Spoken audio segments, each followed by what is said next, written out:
بسم الله الرحمن الرحيم. الشيء المؤلم والمؤسف في وجود أكثر من 17,000 بحريني عاطل عن العمل أن البيانات العامة لهيئة التأمين الاجتماعي توضح بأن أكثر من 20,431 من غير البحرينيين رواتبهم تفوق 1000 دينار.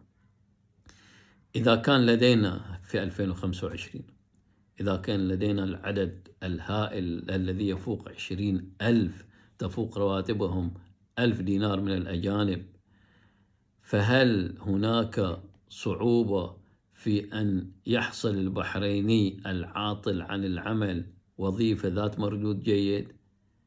اليوم الإسكو تصنف البحرين بأنها دولة يعيش فيها أكثر من 54,000 مواطن تحت خط الفقر، لأنها حددت خط الفقر ب490 دينار شهريا، ورواتب البحرينيين جدا متدنية في بعض الأماكن.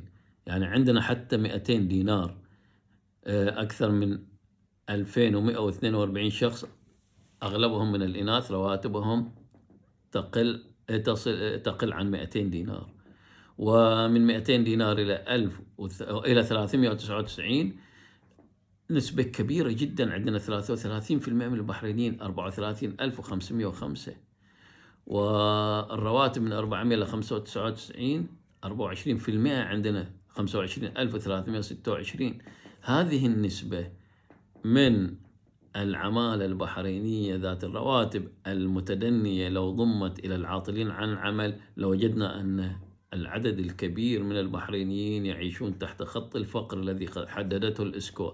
فلماذا يوجد أكثر من 20,000 أجنبي لديهم رواتب تفوق 1000 دينار بينما لدينا هذا العدد الهائل من البحرينيين الذين رواتبهم لا تصل إلى الحد الأدنى من المعيشة؟